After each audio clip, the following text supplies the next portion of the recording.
नमस्कार, सत श्री अकाल, आदाब। फिलहाल अभी हम आपसे बात करते हैं और कहा जाता है कानून व्यवस्था बहुत अहम होती है उत्तर प्रदेश के लिए भी। फिलहाल पूरे उत्तर प्रदेश के लिए कानून व्यवस्था कहीं ना कहीं बिगड़ी नजर आ रही है। विपक्ष ने आरोप लगाया है, चाहे हम कांग्रेस की बात करें चाहे सपा की बात करें, मगर मायावती की जो है बोलती कहीं ना कहीं बंद नजर आ रही है। फिलहाल हम आप जनता से बात करते हैं, कानून व्यवस्था कहाँ तक के सही है। हालात ऐसे हैं कि रोज एक मर्डर, रोज एक लाश मिलना जो है स्वाभाविक हो चुकी है। इसको कैसे रोका जा सकता है? जनता से बात करते कानून व्यवस्था कितनी अच्छी है। सर, कानून व्यवस्था की बात करते हैं, विपक्ष के लोग ये आरोप भी लगा रहे हैं बीजेपी पर, मगर बीजेपी के जो आला अधिकारी वो ठीक टपटपा रहे हैं कि जीरो क्वालिटी पे काम हो रहा है। जी सर, कैसे देखते हैं इसको? देखिए,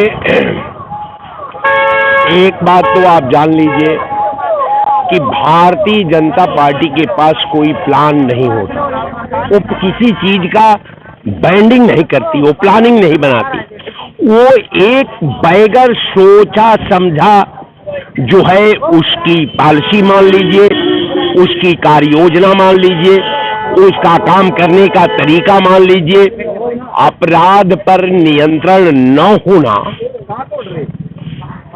सारे गृह सचिव की प्रतिष्ठा को, लाइन ऑर्डर को बनाना, उसके पुलिस अधीक्षकों को उसके आदेश का पालन न करना, वो जो है कानून व्यवस्था के समीक्षा में प्रमुख सचिव ने, आप मीडिया को देख करके देख लीजिए, उसने कानून व्यवस्था के नाम पर जो पुलिस अधिकारियों ने जो उदासीनता दिखाई है, उस पर भी प्रमुख सचिव ने, संजय कुमार जी ने खेद व्यक्त किया है, आज के अखबार में है। अब प्रमुख सचिव की बात को डीजीपी न माने, डीजीपी को बात को आईजी न माने, आईजी के बात को पुलिस अधीक्षक न माने, पुलिस अधीक्षक के बात को सीओ न माने, सीओ के बात को थानेदार न माने, तो ये विपक्ष का नहीं कहना है, ये सत्ता पक्ष का कहना है। और सत्ता पक्ष का जो सिस्टम है, जो पुलिस का सबसे सर्वोत्तम कुर्सी है, गृह विभाग के प्रमुख सचिव संजय कुमार जी का बयान है। आज मैंने लबोलबा उसको देख रहा था, हमको ये लगा कि अधिकारी का जो मोनोपोलियो है कार्य करने, शासन का उस मोनोपोलियो पर जो अधिकारियों का निर्देशन है, आज जो उसके सिस्टम के जो छत्रप है, वो एन केन प्राकेर या तो उस लाइन ऑर्डर के वैधता पर, लाइन ऑर्डर के सोच में या तो टोटल अनभिज्ञ है, या अपने कैडर को नहीं समझ रहे हैं, या वो काम करने का तरीका नहीं समझ रहे हैं। यही कारण है कि आज लाइन ऑर्डर उत्तर प्रदेश में तार तार हो चुका है। लाइन ऑर्डर कब किसकी हत्या हो जाए, कब किसको पुलिस जेल भेज दे, कब किसके ऊपर गुंडा एक्ट गैंगस्टर लगा दे, अब हमको नहीं समझ में आता। सर, क्या नेताओं का जो दबाव कहीं ना कहीं पुलिस विभाग पर पड़ता रहता क्या? ऐसा देखिए, हमको लगता है कि ये बाबा की सरकार है, बाबा ही मंत्री है, बाबा ही विधायक है, बाबा ही प्रमुख सचिव है, बाबा ही लाइन ऑर्डर है, वही सब कुछ है। अब रह गया सवाल कि इनका सिस्टम सहयोग क्यों नहीं कर रहा है, या तो बाबा के निर्देशों का अधिकारी गंभीरता से नहीं पालन कर रहा है, या अधिकारियों के दिशा निर्देश को उसका सिस्टम फॉलो नहीं कर रहा है। ये तो यहाँ विषमता है साहब। अब रह गया लाइन ऑर्डर के संदर्भ में, अभी देख रहे हैं प्रयागराज में घटना हुई, घटना के बाद, हत्या होने के बाद उसका वीडियो बनी, वीडियो चली, उसमें पुलिस ने आनंद फानन में अपनी जिम्मेवारी को निभाते हुए क्या भूमिका निभाई, उसका आप लोगों के सामने है। मेरा कहना यह है कि बाबा को अपने लाइन ऑर्डर पर, अपने अधिकारियों पर, अपने कार्य योजना को समझाना चाहिए कि हम ये कहते हैं कि ये कैसा पुलिस है जो अपराध की भावनाओं को नहीं समझ पाती, अपराध के सोच को नहीं भाप पाती, अपराध द्वारा प्रदत्त कानून का पालन नहीं करा सकती। ये तो अजीबोगरीब का मामला है कि अगर वो अपराध नियंत्रित नहीं है तो वहां पुलिस अधीक्षक को रखने की क्या जरूरत, वो वहां का सीओ की क्या जरूरत, वहाँ का थानाध्यक्ष की क्या जरूरत? क्या वो उसको भी जिम्मेवारी के परिधि में बांधेंगे कि हत्या हुई तो उसका जिम्मेवार कौन है? जब हत्या हो गई तो उसका जिम्मेदार तो थानाध्यक्ष है, उसका जिम्मेवार सीओ है, उसका जिम्मेवार पुलिस अधीक्षक है। अब उसका जवाब सवाल अगर गृह सचिव से होगा तो जहां घुटने में चोट है तो सर में मत पट्टी बांधो, घुटना पर पट्टी बांधोगे तो पीड़ा कम होगी, घाव खत्म होगा। अगर सर पर बांधोगे तो घाव ठीक नहीं होगा। तो अपन ये जो है लॉ एंड ऑर्डर के संदर्भ में मैं ये कह लूं कि ये घाव को प्रशासन, इसके जख्म को इसके अधिकारी खुद नहीं समझ पाते। और जो डॉक्टर रोग को नहीं समझ सकता वो ऑपरेशन कैसे कर सकता है? बदमाशों का हौसले बुलंद है, बेबस हो गई पुलिस कहीं ना कहीं। देखिए, बदमाश पुलिस जब चाह जाए साहब, पुलिस जब अपने पर आ जाए तो आप ये मान कर चलिए कि अपराधी प्रदेश के अंदर अपना पर नहीं रख सकता। अपराधी को ये खूब जानते हैं, अपराधी को इनका सिस्टम जानता है, अपराधी को कानून व्यवस्था संचालन करने वाले लोग जानते हैं।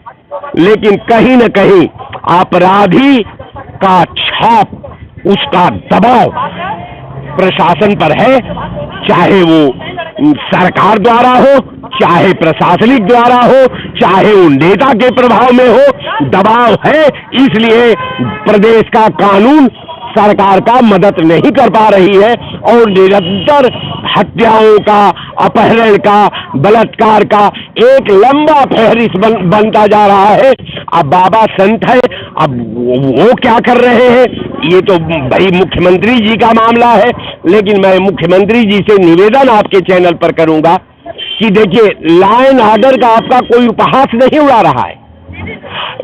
एक विपक्ष में होने के नाते लॉ एंड ऑर्डर के जो मानक निर्धारित है अपराध से संबंधित, उस पे मैं कोट कर रहा हूं कि आपकी पुलिस प्रशासन उसको गंभीरता से ले, आपके सारे कार्यपालिका का सिस्टम उसको गंभीरता से ले, ताकि मूर्त रूप दे और योगी जी का ख्यात एक अच्छा मुख्यमंत्री के रूप में पेश हो।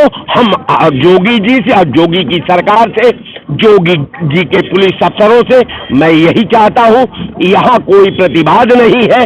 लॉ एंड ऑर्डर तो आप जानते हैं, लॉ एंड ऑर्डर तार हो चुका है। लॉ एंड ऑर्डर की क्या स्थिति है खुदा हाफिज वही जानते हैं। जय हिंद। लॉ एंड ऑर्डर में बड़ा सवाल उठता चला जा रहा है और आज भी जो है बीजेपी कार्यालय के अंदर घुस करके शिक्षक लोग ने यहाँ प्रदर्शन किया है, कहीं ना कहीं विफल नजर आ रहे हैं। सर अभी तक आप देखे होंगे, हमारे तौर से पत्रकारिता करते करते 8-10 साल तो हो ही गया होगा मानवर जी। 2 सरकार भी आप देख लिए होंगे, बहन कुमारी मायावती के, समाजवादी पार्टी के और हमारे भारतीय जनता पार्टी के 2 कार्यकाल अब होने जा रहे हैं, एक बार या दूसरी बार हो गए। सबसे अच्छा अगर लॉ एंड ऑर्डर देखा जाए तो बहन कुमारी मायावती के था बसपा की सरकार में। परंदा भी पर नहीं मार पाता था। डीएम एसएसपी रात दिन एक करते थे, कोई एक नॉर्मल आदमी बंदा एक फोन कर देता था, तुरंत तत्काल कार्रवाई होती थी कि नहीं होती थी। जो भी प्रदेश के लिए विकास की है तो बहन कुमारी मायावती की है। मतलब लखनऊ से लेके नोएडा से लेके कहीं भी अगर जन्नत बनाई है तो बहन कुमारी मायावती बनाई है। और रही बात भाजपा की, तो भाजपा में सबसे ज्यादा का तो बलात्कार उठा के देख लीजिएगा, सबसे ज्यादा गुंडाई हो रही है। कोर्ट में कभी गोली लगते हुए किसी को मारते हुए देखे थे आप? इतनी एज हो गई है। तो भारतीय जनता पार्टी में कोर्ट जब नहीं बज रहा, एक नॉर्मल बंदा कहां जाएगा अपना न्याय मांगने के लिए? आप बताइए। जब एक 112 के एम्बुलेंस लड़कियां जो सबकी बेचारी के अपनी शिकायतें जो करता था 112 में कोई डाल करके सारी शिकायतें करती थी, उनको नौकरी सब बाहर निकाल दिए हैं।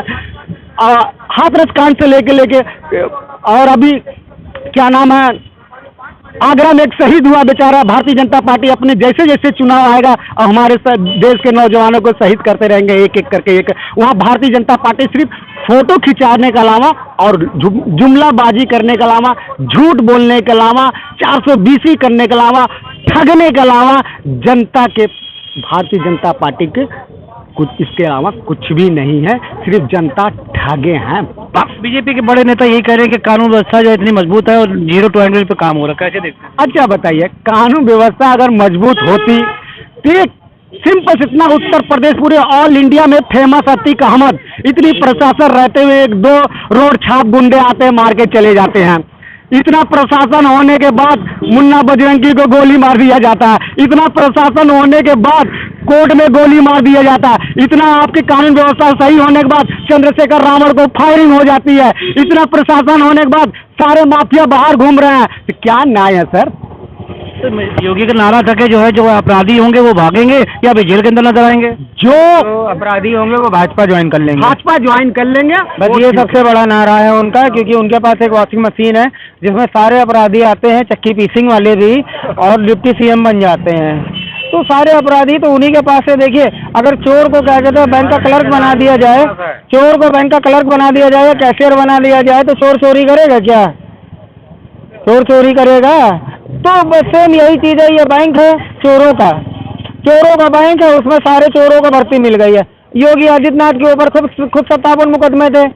मुख्यमंत्री बनते हुए कौन सी एक सिस्टम लगाए कि कोर्ट से केस वापस ले लिए। वही नरेंद्र मोदी रहे, गोधरा कांड में उनके ऊपर क्या कहते हैं केस लगे, उन्होंने कोर्ट ट्रायल लिया, तब बरी हुए। ये हमारे देश का दुर्भाग्य है जो तड़ी पार जैसे कि गृह मंत्री बना दे रहे हैं, तो देश विकास में नहीं जाएगा तो नाश में जाएगा ना। देश नाश में जा रहा, विकास में नहीं जाएगा। विकास अगर देश को सरकार सिर्फ अपने गुंडों को बचाती है, जैसे जो क्या कहते हैं उनका क्या नाम था, ब्रजभूषण सिंह के ऊपर पॉस्को केस लगा था ना, पॉस्को ही लगा था ना। पॉस्को में पहले क्या होता है, गिरफ्तारी, बाद में जांच होती है, बाद में FIR होती है। वो नेता है तो भाजपा के हैं, इसलिए ना, सीधे बोलिए भाजपा के नेता हैं। अगर यही कांग्रेस के होते, सपा के होते तो अंदर होते।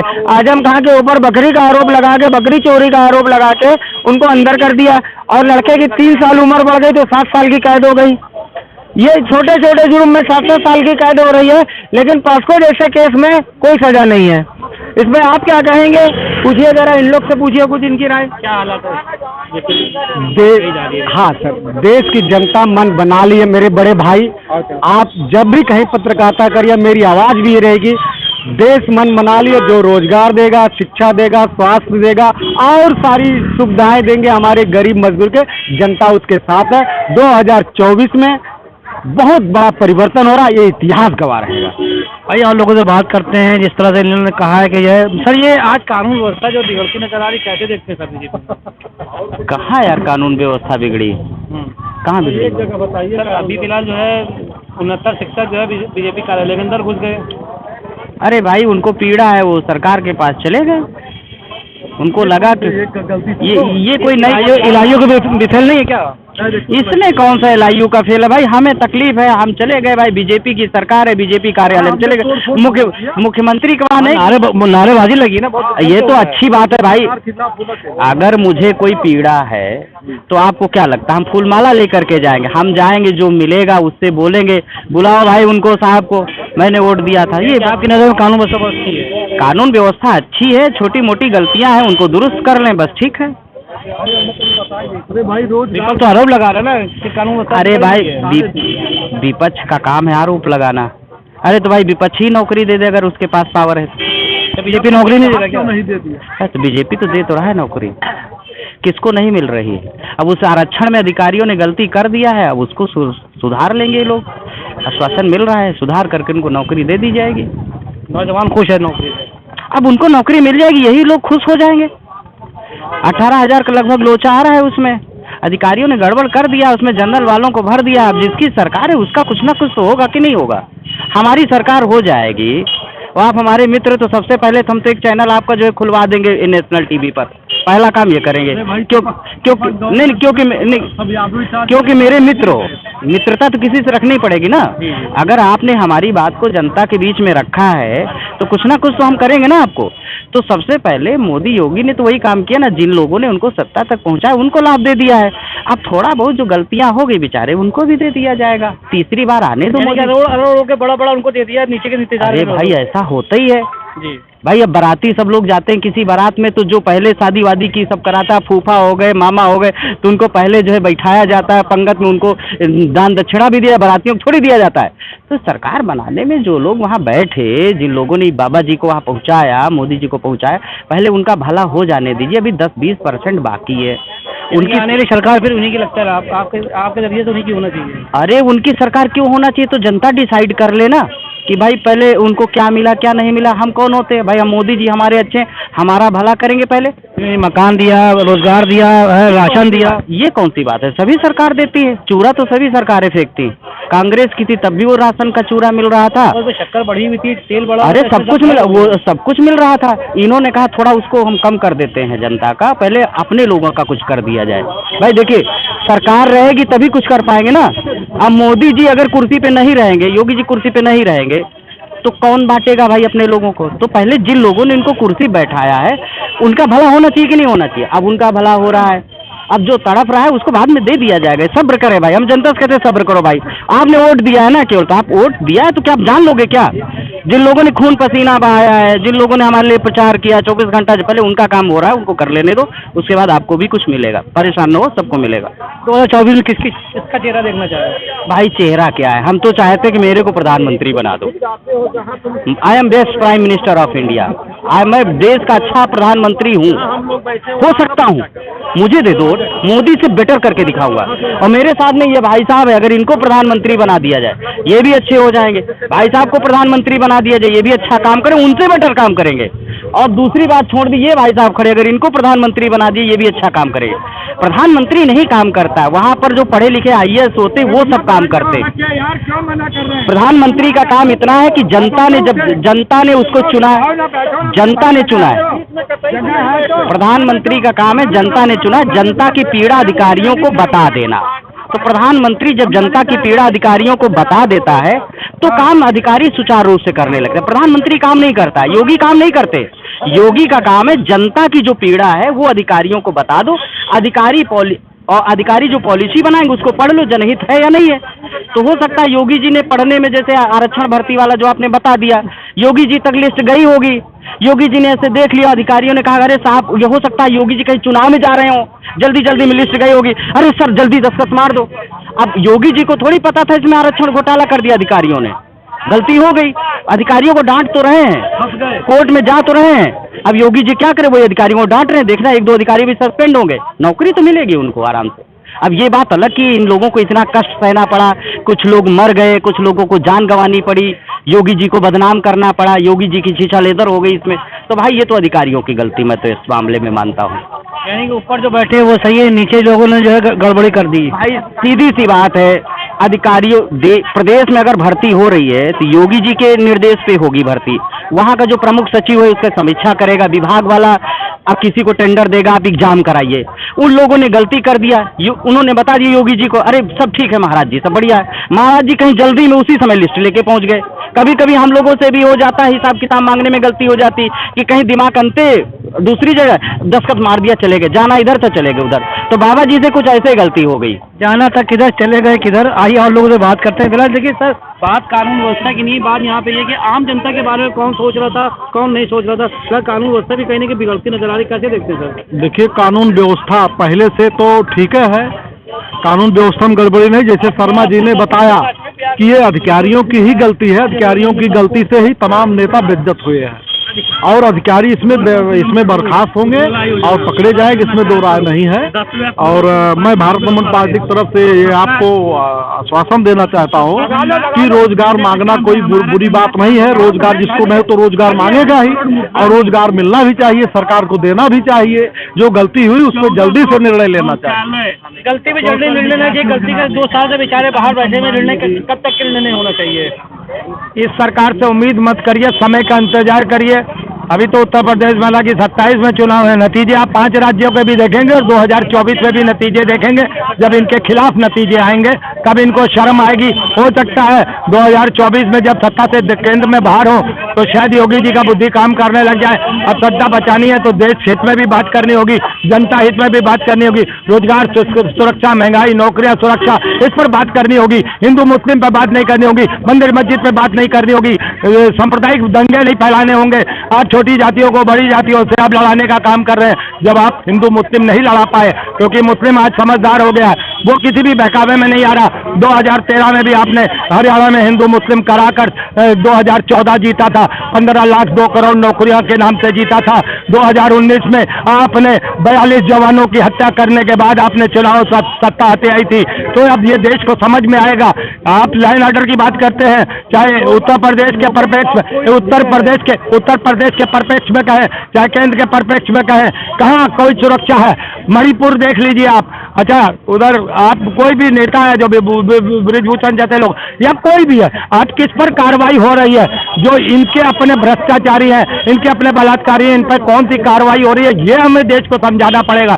तो हम तो अभी लगता है, हमें तो ये समझ में आती है, एक मिनट, हमें तो ये समझ में आती है, जनता धैर्य रखे, समय का इंतजार करे और अपने वोट का सही प्रयोग करते हुए इन भाजपाइयों को सत्ता से बाहर करने का काम करे, क्योंकि इसका नाम बीजेपी नहीं, ये भारतीय जनता पनौती है, ये भारतीय जनता पार्टी नहीं है। भाई बहुत बड़ी बात कह दी कि भारतीय जनता पार्टी पनौती है। ये पागल हो गए हैं, इनको इलाज कराने की जरूरत है, ये अपना इलाज कराएं। ठीक है, अभी ये दलितों के बारे में, हमारे दलित भाइयों के बारे में उन्होंने कोई अपशब्द बोला है और इसी वजह से ये लोग कभी सरकार में नहीं आ पाएंगे। 2024 आ रहा है और शिक्षकों की बात चल रही है, क्या उनको तक इंसाफ मिल पाएगा? बिल्कुल बिल्कुल, अरे बिल्कुल, क्यों नहीं मिलेगी। हमारी सरकार हर बिंदु पे जांच कर रही है और जांच के आधार पे सभी शिक्षकों को फिर बहाल किया जाएगा। कानून व्यवस्था किस तरह की? बहुत शानदार। गुंडे माफिया प्रदेश छोड़ के भाग गए हैं, बताइए क्या लगता है सपा में या इसमें क्या फर्क पा रहे हैं? अरे यार, सपा के गुंडे जमीन कब्जाते थे, हमारी सरकार है जमीन। देखिए जैसे मुख्तार अंसारी, अतीक अहमद, सबसे जमीन जो कब्जा किए थे, हमारी सरकार ने बुलडोजर चलाया, बुलडोजर चला के गरीबों के लिए मकान बनवाया। हमारी सरकार व्यवस्था, कानून व्यवस्था एक नंबर पे है, शानदार है और पूरे प्रदेश की जनता खुशहाल है। जनता खुशहाल है और लोगों को कहना है, क्या लगता है जनता खुशहाल है? क्या लगता है? देखिए, जनता खुशहाल है। आप लोग अभी गांव में चले जाइए तो गांव में कोई जनता बोलने वाली नहीं। यहाँ गिने चुने कुछ लोग आते हैं जो कांग्रेस सपा बसपा से फाइनेंशियल है और इनका ही एक काम है विरोध करना, बाकी इनके पास कुछ है नहीं। केंद्र ने, उत्तर प्रदेश ने जो है बहुत मेहनत करी है। ये जो लोग आके विरोध करते हैं भाजपा का, अन्य दलों का, मैं भारत नमन पार्टी की तरफ से कहना चाहता हूँ कि जब आदमी मर जाता है तो उसके पास भी 5 आदमी होते, 4 कंधा देते, एक राम राम सब। इनके पास 2 आदमी नहीं जो बोलने आते हैं। देश का जो नागरिक है वो कहीं न कहीं किधर जा रहा है, किधर नहीं जाना चाहिए? क्या लगता है 2024 में फिर भागेगा आपकी तरफ? देखिए, 24 में हो सकता है कोई नई पार्टी आ जाए, कोई जरूरी है कि वही रहेंगे। बाराती बहुत है, दूल्हा समझ में नहीं आ रहा सर। क्या बाराती बहुत है, दूल्हा नहीं समझ में आ रहा। देखिए, जब बारात होती है बिना दूल्हे की बारात नहीं होती है। बिना दूल्हे कोई बारात गई है? तो दूल्हे का चेहरा थोड़ा सा चेहरे से हटाया, जरा कुछ जानकारी तो किस पार्टी की बात कर रहे हैं? चेहरा बता दें दूल्हे का। हम बीजेपी की बात कर रहे हैं। बीजेपी में अभी आपको दूल्हा दिखिए नहीं रहा, रन कर रहा है। तरह की बातें कर रहे हैं। अरे कहने दीजिए उनको, वो अपनी बात बताओ, उनके हम दूल्हा कौन है, वो अपनी बात कर रहे हैं ना। सपा का दूल्हा कौन होगा? जैसे वो कह रहे हैं कि दूल्हा हम लोग तैयार कर लिए, अभी दूल्हा की तैयारी नहीं हुई, एलडीए कह रही हम तैयार। इनका गठबंधन कहाँ है यार? गठबंधन टूट गया। कौन है? चला गया। बिल्कुल, ये लोग गठबंधन है, ठगबंधन है। ये सब ठगबंधन के हैं, ये लोग कभी नहीं है। ये लोग 10 सीट में सिमट जाएंगे, हम लोग 400 पार आएंगे। नरेंद्र मोदी जी तीसरी बार प्रधानमंत्री की शपथ लेंगे। नरेंद्र मोदी जी फिर शपथ लेंगे। इधर ये जो है भाई, क्या लगता है नरेंद्र मोदी जी फिर शपथ लेंगे? क्यों भाई, कोई दिक्कत है उसमें? कोई दिक्कत नहीं। विपक्ष कह रहा है कि उनको कहीं जो झोला उठाएंगे चल देंगे अब। अरे भाई, झोला सभी उठाते हैं, चल देते हैं, ये कौन सी बात? मोदी जी को जनता वोट दे देगी, मोदी जी बन जाएंगे, हमको वोट दे देगी, हम बन जाएंगे। क्या आप खड़े हो रहे हैं चुनाव में? क्यों भाई, बेशक मैं हमेशा राजनीतिक फैसले करता हूँ। मैं आपको एक चैनल पे बता दूं, मैं पत्रकार भी हूँ। जी जी। पत्रकार के साथ साथ मैं देश का नागरिक भी हूँ। जी। और एक सबसे बड़ी बात है, मैंने एक बात ये कहा है कि लोग कहते हैं पत्रकार राजनीतिक नहीं होता है, उसको आपके चैनल पे। ये पहले ऐसे IAS IPS जो है और जो नेता जो राजनीति के अंदर छोड़ करके पत्रकार जो है वो राजनीति के अंदर। नहीं, मैं एक बात को वही स्पष्ट कर रहा हूँ। पत्रकार हो, चाहे IAS हो, चाहे PCS हो, हर व्यक्ति राजनीतिक होता है और राजनीतिक फैसला लेना पड़ता है उसको। अगर भारत का वो निवासी है तो उसको कई बार राजनीतिक फैसले लेने पड़ते। कैसे? या तो वोट डालने नहीं जाएगा, अगर वोट डालने जाएगा तो किसी एक ही पार्टी को वोट देगा ना। और जिस समय आप किसी एक पार्टी का चुनाव करते तो वो फैसला राजनीतिक ही होता है। तो इसमें किसी को भी बन सकता है, हम भी बन सकते हैं, क्या दिक्कत है? और दूसरी चीज ये है कि बहुत से ऐसे प्रधानमंत्री के कैंडिडेट पैदा है भाई हमारे हिंदुस्तान में, उनको भी मौका मिलेगा भाई। 5-10 साल इनको दे दिया गया मौका। मोदी जी की उम्र भी हो गई है, दूसरी चीज है बुजुर्ग भी हो चुके हैं। आई थिंक सो मेरे विचार से उनको थोड़ा रेस्ट दे देना चाहिए। विचार को लेकर रिलेशन है भाई, कुछ लोग भाई कुछ लोग बैठे हुए बीजेपी की कुछ अच्छाइयाँ हैं जो गिनाने की कोशिश कर रहे हैं। क्या लगता है कि क्या लेके भाई बैठे हुए आप? कुछ बैठे तो नहीं है भाई। तभी आपने बताया था कि नहीं, वो उनसे योजना ये योजना। अरे यार योजना क्यों नहीं है? आप बताइए तो। क्यों नहीं योजना है यार? रिपोर्टर ये बताओ, आपको योजना नहीं दिख रही है? योजनाएं तो बहुत है मगर आपकी तो कम से कम आपकी मोहब्बत वाली। अरे यार कितनी, हम भी बीजेपी को बहुत मानते हैं, बीजेपी की सरकार है यार, बहुत ज्यादा विकास। जैसे देश में 120 यूनिवर्सिटी मोदी जी ने 9 साल में बनाया। जी। कमजोरी वहाँ है कि 120 यूनिवर्सिटी में 75% सीटें खाली हैं, 25% पढ़ाई क्या होगी? इसके पहले जितनी यूनिवर्सिटियां भारत में थी उसमें 62% स्थान खाली है, तो स्थान भरने की जरूरत है। ये व्यवस्था आज 20 साल से लगातार हिंदुस्तान के अंदर अपने जो है ऐसे लोग नहीं है कि जो जगह भरी जा सके। अरे मैं हूँ, बैठा हूँ, मेरी पार्टी आ जाएगी, एक कोई बचेगा ना। मेरी पार्टी का मैनिफेस्टो है कि एक फैमिली एक नौकरी, मेरा अभियान होगा, हर हाथ को काम देंगे। यहाँ तक मीडिया के लिए भी मैंने 30,000 लिखा है। हर महीने मीडिया कब तक विज्ञापन के सहारे चलेगी? मैंने अधिवक्ताओं के लिए लिखा है कब तक के फीस के सहारे चलेंगे, इनको 30,000 देने का काम करेंगे। मैंने साधु संतों के लिए लिखा है ये कब तक रामकृष्ण के देश में भीख मांग करके पूजा पाठ करेंगे। आपका मैनिफेस्टो तो बहुत ही अच्छा है मगर इसको बीजेपी के लिए अमल कर पा रही है। वो ना करे, ये मेरा विषय है। मैं आपको 30,000 देने की बात कर रहा हूँ, क्योंकि आज के डेट में अगर बहुत कम किसी का खर्च है तो 500 कम से कम है। तो अगर उसके पास 500 बचत नहीं होगा, कल बेटे की फीस जमा करनी होगी, बेटे की दवा लेनी होगी, पत्नी को दवा लेनी होगी, तो कहाँ से होगा? तो हमारी सरकार आएगी, 30,000 से कम किसी की आमदनी नहीं होगी। लोग कहते हैं कि अच्छा फेस्टिवल जो है उसको लोग जो है देखते हैं, अच्छी बातें लोग लिखते हैं। आपकी बहुत ही अच्छी जो है बातें हैं। क्या बीजेपी को ये नहीं दे पा रहे क्या? कि भारत नमन पार्टी का निर्माण मैंने किया है, तो मेरे 2 महापुरुष इंटरनेशनल महापुरुष हैं, वो स्वामी विवेकानंद को ले लीजिए और बाबा साहेब को ले लीजिए। और हमारी पार्टी का घोषणा पत्र ही संविधान है, संविधान की सारी धाराओं को लागू कर दूंगा। संविधान तो अगर क्या संविधान पे ये सरकार चल पा रही है? ये नहीं चल रहे हैं। अगर ये चलते तो काहे इनके खिलाफ इतना हुआ फजीयत होती? आप पार्टी क्यों बनाते? या मैं पार्टी क्यों निर्माण करता, या 7,000 पार्टियां क्यों बनती? अगर कांग्रेस ने दूध रोटी खिलाया होता दलित मुसलमान को, दलित मुसलमान पार्टी क्यों बनाते? अगर पार्टी बनाने का कारण यही है। पार्टी बनाने का कारण है हम बेरोजगारी देख रहे हैं, भ्रष्टाचारी देख रहे हैं, इनको हमको ठीक न करना है, देश को आगे बढ़ाना है। बाबा राव का जो संविधान था वो कहने के खसारे में नहीं लग रहा आपको? क्या बाबा राव का जो बाबा जी जो है नहीं, बाबा साहब का जो संविधान था उन्हीं ने बहुत अच्छा ऐसे काम किए हैं जो आज तक के जो है लोग उसको खाली याद कर नहीं रहे। जो नहीं कर रहे हैं नहीं करेंगे, लेकिन मैं जब आऊंगा तो उसकी सारी धाराएं धरातल पर दिखाई पड़ेंगी। आपको उम्मीद है कि आप उसको खड़े उतरेंगे? 100% उतर जाऊंगा। से पहले हर आदमी ये कहता है कि हम खड़े उतरेंगे मगर उसको टाटा पीस हो जाता है। मैं निर्वाचन में इंटरव्यू दे के आया हूँ, 24 क्वेश्चन पास करके आया हूँ। इंटरव्यू जब मेरी पार्टी आ जाएगी तो 5 IASओं ने मेरा इंटरव्यू लिया है, कोई दहाई की गिनती नहीं पार कर पाया। आप लिस्ट उठा के देख लेना, मैं 24 पास करके आया। चलिए मेरी शुभकामनाएं आपके साथ, और आगे बढ़े और जो है जनता के बारे में सोचें। सर बहुत बड़ी चीज़ें ऐसी होती हैं, हम पत्रकारों पर भी आरोप लगाते हैं कि जो है ये उनसे मिले हुए हैं, उनसे मिले, मगर पत्रकारिता एक ऐसी चौथा सिस्टम है कि कहीं ना कहीं हिला के रखता है। हर आदमी बिकाऊ नहीं होता है, कहीं ना कहीं जो दाग लगता है उसको कैसे देखते हैं सर? देखिए, पहली चीज़ तो पत्रकार कहीं न कहीं किसी से तो मिला हुआ जरूर होता है। पत्रकार एक आम व्यक्ति से मिला हुआ हो सकता है, पत्रकार अपनी माँ से मिला हुआ होता है, अपने पुत्र से मिला हुआ होता है, आसपास पड़ोस से मिला हुआ होता है, सबसे बड़ा फैक्टर। और मिलने का कारण जानते क्या है? उसका एक रिश्ता होता है, और जब उनके ऊपर कोई पीड़ा होती है तब वो अपनी आवाज़ को बुलंद करता है। अब इसको थोड़ा बड़े पैमाने पर कर लीजिए, पीड़ा देने वाले कौन हैं? पीड़ा देने वाला पड़ोसी हो सकता है, दूसरे गांव का हो सकता है, गली में हो सकता है, मोहल्ले में भी हो सकता है, सड़क पर हो सकता है। लेकिन इन सब पीड़ा को दूर करने के लिए जो नियुक्त होकर के यानी निर्वाचित होकर के लोग सदन में आए हुए, उन सदन वाले जब उन चीज़ों को भूल जाते हैं तो पत्रकार को कुछ ना कुछ बोलना पड़ता है। तो अगर किसी विधायक के पक्ष में बात निकल गई तो इसको बोलेंगे भाई वो विधायक का आदमी हो गया।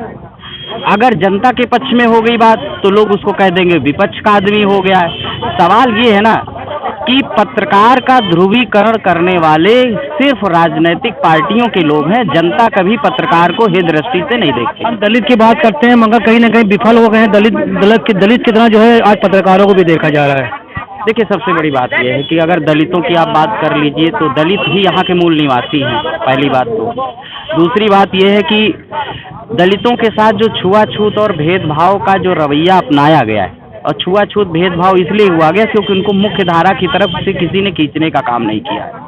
तो जो दलितों के साथ होता है तो उसको दलित, सपोज दैट कोई दलित पत्रकार बन जाए, तो जब एक मानसिकता दिमाग में घर कर जाती है, तो वह मानसिकता जब किसी व्यक्ति के अंदर आ जाती है, जैसे कि सपोज दैट आप पत्रकार हैं, आपका बेटा जो होगा उसके दिमाग में आके मेरे पिताजी पत्रकार रहे, और दूसरा एक व्यक्ति है उसका पिता नहीं पत्रकार रहा, तो उसके मन में मानसिकता आ जाएगी भाई हमारे वहाँ तो खानदानी पत्रकारिता चल रही थी। तो जब इस तरह की दकियानूसी विचार आ जाते हैं तो कहीं न कहीं जो है समाज का और देश का पतन होता। वही ध्रुवीकरण के कारण में जो निचले पायदान पे जो पहली बार जानकारी प्राप्त किया तो उसको दलित कह दिया गया, जो कई पीढ़ी से जानकारी प्राप्त कर लिया उसको आपने जो है उच्च वर्ग का कह दिया। तो आई थिंक सो कि इस तरह की दकियानूसी मानसिकता कभी कम ना होगी, ना होने वाली है। जो लोग आगे बढ़ते जाएंगे वो अपने जो संस्कार है नीचे वाली पीढ़ी को परिलक्षित करते जाएंगे। ये कभी खत्म होने वाली बहसबाजी नहीं है। इसमें कुछ बहसें ऐसी होती हैं जिसको इंसान जो है समझ नहीं पाता है और ये सोचता है कि जो है ये सिर्फ बहस तक के खत्म हो जाएगी। ऐसे लोग आप लोगों से बात करते हैं, सर कानून व्यवस्था जो है बिगड़ी हुई है या अच्छी है, या विपक्ष में जो लोग बैठे हैं जो सरकार में पहले थे उनकी कानून व्यवस्था सही थी या अब कानून व्यवस्था सही है? देखिए, मैं एक चीज कहता हूँ, कानून ऐसी चीज है जो हमेशा से एकदम स्ट्रिक्ट पोजीशन में होनी चाहिए, चाहे वो किसी की भी सरकार है। और कोई भी नेता अगर कानून में ढील देता है या किसी संवैधानिक नियमों में ढील देता है तो वो समझो कि सबसे बड़ी लापरवाही है। वो चाहे इस सरकार को ले लो चाहे वो। कंपेयर करते हैं अब लोग, क्या होता है कि प्रोविजन के हिसाब से कानून को देखते हैं कि जो है वो कभी जमीनी हालात को कभी नहीं देखते।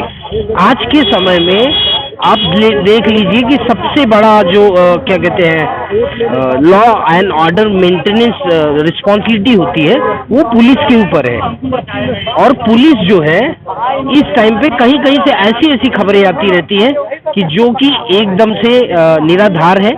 और क्या कहते हैं, आज के दिन पे मुझे एक न्यूज़ और मिली कि जो विशेष सचिव है प्रमुख मुख्यमंत्री के, उन्होंने 20 अपराधियों को सजा दिलवाने की कोशिश पैरवी की है जो कि अलग अलग जिलों से है। तो ये भी मुझे मोनिटाइज्ड लगता है प्लान पूरा सरकार की तरफ से। ऊपर लेवल पे काम हो रहे हैं मगर नीचे लेवल पे जो अभी 69 शिक्षक थे जो बीजेपी के अंदर घुस के प्रदर्शन करने लगे कि विधानसभा के सामने उनका कार्यालय है उसके अंदर घुसना, ये भी सवाल निशान उठ रहा है ना। देखिए, कोई भी प्रदर्शन होता है ना तो उसकी कोई लिमिट्स नहीं होती। लोगों के अंदर एक क्या कहते हैं इंतकाम की क्या कहते हैं कोशिश होती है।